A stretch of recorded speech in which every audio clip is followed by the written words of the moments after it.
My name is Samuel Nathaniel Brown. This is my story, 12 Million Minutes. A Look Who original series. Can't make this shit up. If you ever by yourself and you see the police, run. Boom, boom, boom. And we filed a lawsuit against the Sacramento Police Department. Say I shot a priest, put his chopped up body in the garbage can, and they put his head on top of the can, and I found it. So I shot him, boom, and he fell to the ground, and I shot him in the face, boom. I, an incarcerated individual, wrote an amendment to the California Constitution from my prison cell. Again, you can't make this shit up.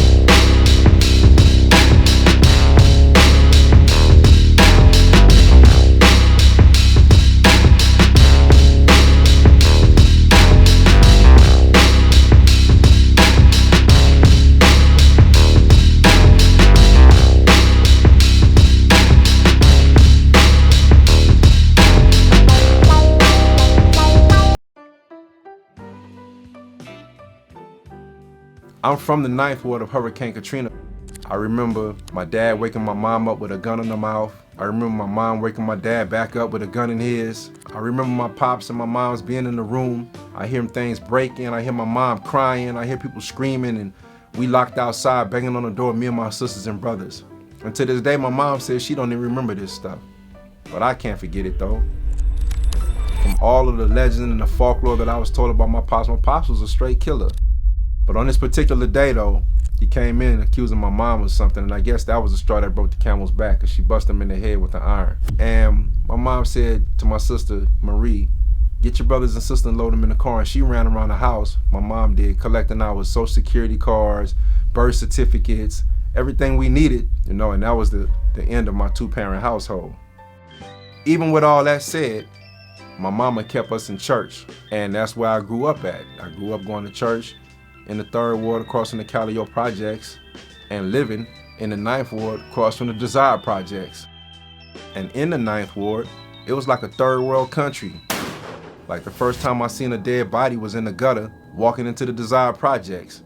The dude's body was just laying there on the side of the streets for days. It got bloated. You can get your food in the projects, find drugs in the projects. It was rec centers in the projects. The bus went through the projects and had multiple stops like ding, ding. And I remember one time catching the bus to school, it was a guy having a shootout with the police. I would go to school and get in trouble like all the time because it was hard to deal with the stuff that I was dealing with at home and then be expected to go to school and pretend like none of it was occurring. When I was 12 years old, I wanted to watch a movie that was playing in the Joy Theater. I was allowed to go see this movie, and my big sister Marie was supposed to come pick me up. Keyword, supposed to. So I'm walking on the neutral ground in New Orleans because it's dark on the sides of the roads. Again, it's like a third world country. That shit was scary. So as I'm walking, now 12 o'clock, 1 o'clock in the morning, this car drives up. And he like, hey, youngster, what you doing out here walking by yourself? And I'm like, stranger danger. Stranger danger. That's what you're supposed to say, man. I'm not mad at you. You're a young black boy and I'm a black man. And it's dangerous out here for you. And I got into the automobile. Why the fuck did I do that? When I got into the car with this dude, of course the door is locked. Right? Then I tell him my age. He said, you got an older brother? And I lied to him about how old my brother was to make him feel like I had a much older brother and somebody that cared about me and was around. And then he put his hand on my leg and he said, oh, I should be messing with him then, huh? And I took his hand and I pushed it off my leg. And when I pushed his hand off my leg, he immediately punched me in my ribs. And when I recovered from the pain, he was holding a gun on the steering wheel as he drove. He then put his hand on my penis, and he began to fondle me through my clothes, and he yelled at me. He's like, don't ever reject me. Don't ever push my hand off you if I touch you again. And now I'm just sitting here angry, terrified, afraid, confused. This dude got this gun on me. I'm in this car and he touching on me. In one swift motion, I unlocked the car door and I dove out of it while the car was riding. He backed the car up and he shot at me twice. And I looked back and I seen he had a death mask on his face. He was so fucking mad and angry that I jumped out that car and got away. Everybody in my neighborhood when I was growing up was predominantly black. The crack dealers was black, the people that smoked crack was black, the alderman was black, the city councilman was black, but who wasn't black was the police. And they ain't had no love for us, and we ain't had no love for them. You know, I remember my Uncle Alfred, rest in peace, getting beat damn near to death by the police. And they bust my uncle's chest like wide open with a gash like this big. And my mom then told me, if you ever by yourself and you see the police, run. And I argued with my mom. I'm like, what I gotta run for? I'm not a criminal. She had to really convince me why in that moment, because I'm like, mama, I ain't did nothing. What I'm gonna run for? And she said, because you're a little black boy. They kill little black boys. Big boy. That was my talk growing up. And it wasn't until years later, as I continue to tell you my story, that they reinforced what my mom taught me all those years earlier. Every family has the quote unquote rich uncle or rich auntie. In my family, that was my Aunt May and my Uncle Sam. And they lived in California, Sacramento to be exact. The way I saw New Orleans is if you weren't gonna be a hired killer or a drug dealer, it really wasn't no place to be. And my mom sought to get us up out of there. And so I guess she looked at California as one of the places we could go. And it was quite the trip, because I started seeing different races of people that I had never really seen in New Orleans. After we went into the house, packed all the stuff out of the station wagon back up in the house, I came and stood on the curb. And while I was standing on the curb, I'm watching these guys, you know, some Mexican guys, walk up the street. And as the dudes walk up, he just punched me right in my face. Bam! Welcome to G Parkway. My mom used to say, boy, get out this house. Go outside and play. All right. So I hop on my bike. I go across the little hill. And when I wound up in this area called the creek, this police pulled me over. On my bicycle. When he looks at my ID, he says, nah, you one of them G Parkway niggas. I said, no, I'm not. I don't know if I'm telling him, no, I'm not a nigga. You know, a nigger. I don't know if I'm telling him I'm not a nigger. I don't know if I'm telling him I'm not from G Parkway. All I know is just, you know, deny what the fuck he's saying to me. He like, yes, you are. And if I ever catch you over here in my neighborhood again, I'm gonna take you to jail. And I was like, damn. What my mama told me 3 years before, if you ever by yourself and you see the police, run. He reinforced that shit. My mama was right.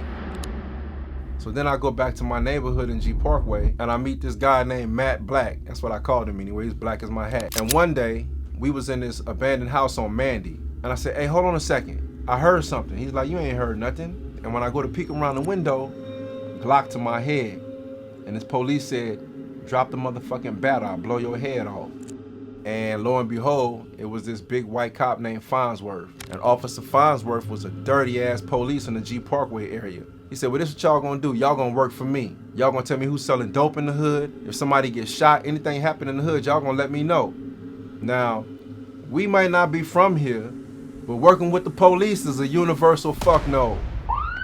Put us in the back seat of that police car, and he drove all around the neighborhood, around Mandy, around Robin Ridge, across G Parkway, through Caselli, and he kept just pointing at people and pointing at people.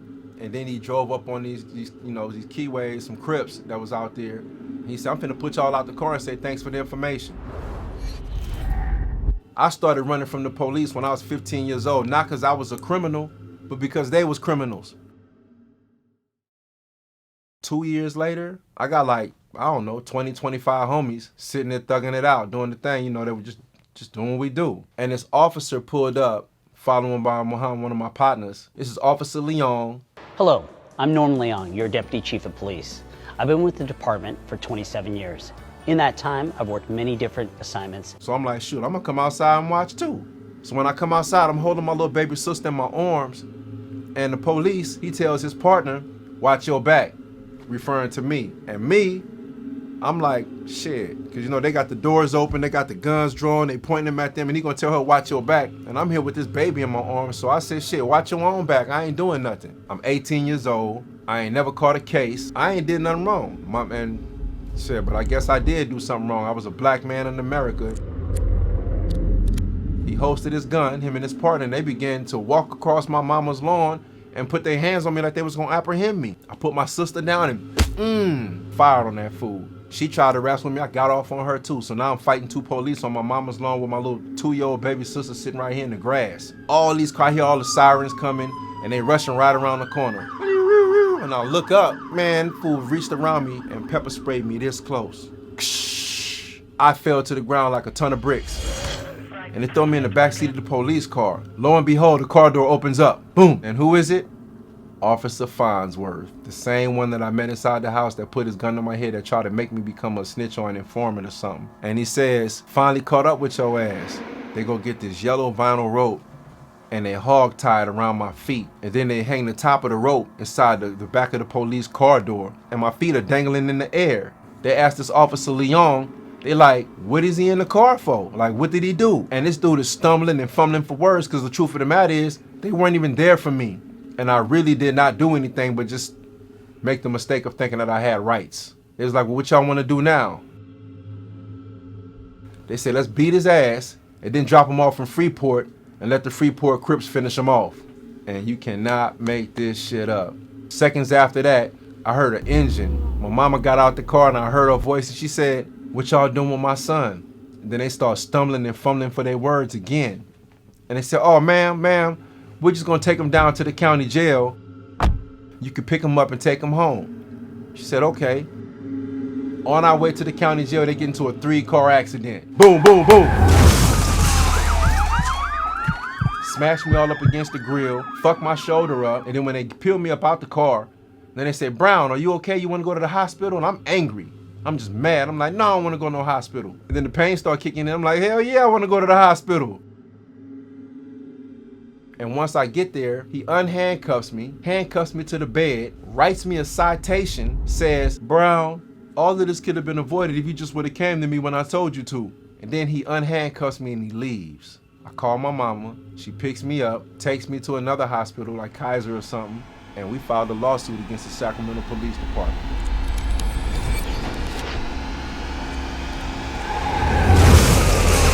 I became one of the most wanted motherfuckers once we filed that lawsuit against the Sacramento Police Department. Anything that took place in G Parkway, all this dude Leon wants to know is, was Sam Brown involved? Did Sam Brown do it? Was Sam Brown? Everybody would tell me. From that point forward, this was my nemesis, Officer Leon. I'm living a criminal-minded lifestyle at this time because I adopted criminality as a coping mechanism for my unprocessed traumas. Me and all my partners, we were all a bunch of traumatized youngsters who bonded together in our traumas. This dude mama probably was smoking dope. This girl was probably getting molested in our house. Somebody else was probably getting beat. But when we all hang out in the park and we smoke and we drink, ain't nobody getting molested. Ain't nobody calling you dumb, ain't nobody calling you stupid. So we all clicked up together and had each other's backs and shit. You know, I'm the pioneer of the theory of emotional illiteracy-based criminality. And what that means is nobody's born bad, nobody's born evil. People adopt criminality as a coping mechanism for those unprocessed traumas. None of us were born Crips, Bloods, Northanios, Serranos, Vice Lords, Pimps, Players, Hoes. Nobody was born any of those things. Each of these are things that everyone adopted as they try to figure out how to make the best of what they was handed or what they was faced with.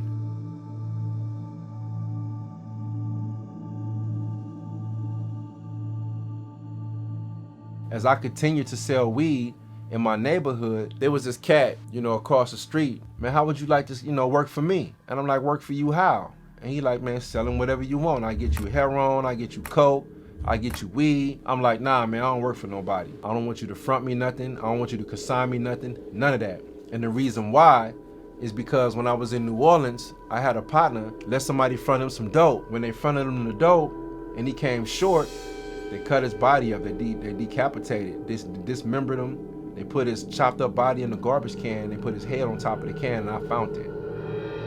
I'm the one found it. And then as he continued to try to talk me into it, I'm looking at everything he got, from the Cadillac to the step side to the 18-wheeler to the big dogs and the house and everything. And I'm like, well, shit. If I can get in with the OGs and sell to them, I'm gonna really be the man. So I'm like, all right, I'll do it. So when I come back the following week, if you come short on my money, what's gonna happen to you, right?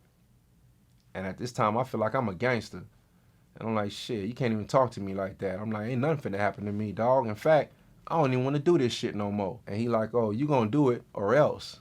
And I said, or else what? So one day, I'm sitting out in front of my mama's lawn, my partner Cool Daddy, you dig, and we chilling. The lady who stayed across the street, his stepdaughter, her father was a sheriff. And when he come to pick her up in his little undercover green car or whatever, they bust a U-turn. He stops in front of my mama house where we sitting on lawn chairs on my mama lawn. And she says, "Is your name Sam?" And I'm like, "You've been standing across the street from me for all these years. We talk, oh, you know my name, Sam. What the hell you talking about?" Right? And then he jumps in and says, "Well, if you don't belong here, you need to leave. You need to move." And I'm like, "This is my mama house. I ain't got to go nowhere."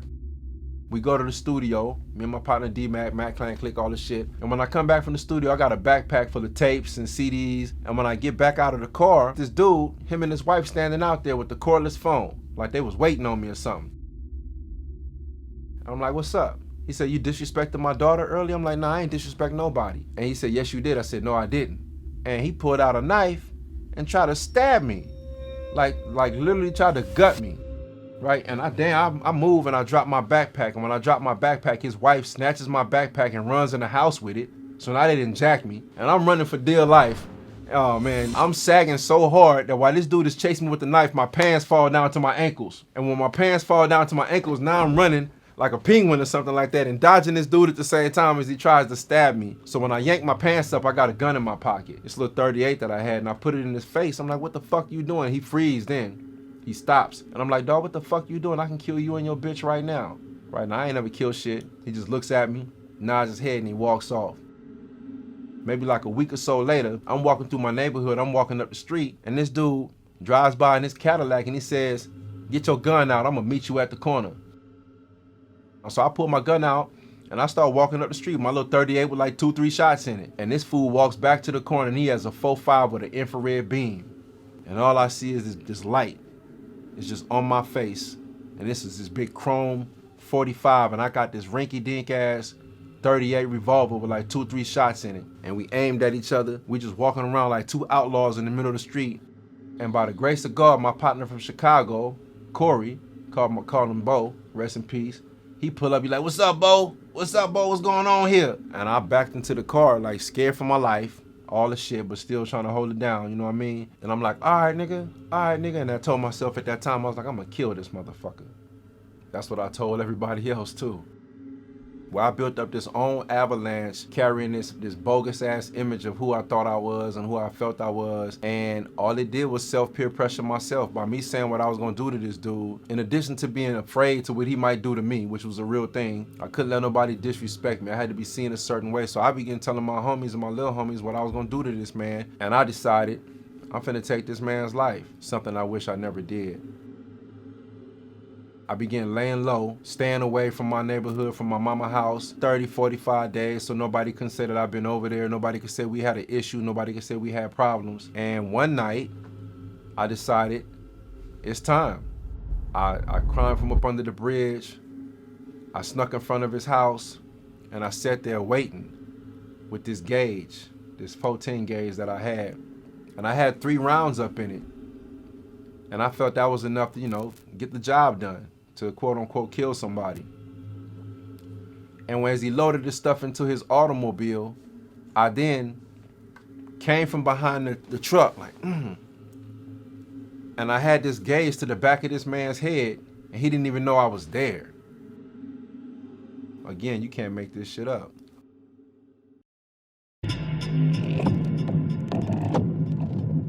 This is bulletproof love. That means it's really real. Free my niggas, my performance, that's the moment. Very real. All my partners really doing pretty good from every cell. What's 24? This is shit that I'm a very good. The my percentage of born. No tell, really gonna tell the tale. 10 years of army. Better yet, a Navy. Have you seen all the dope shit we've been doing lately? Motherfuckers want to fake me, but all they can do is hate me.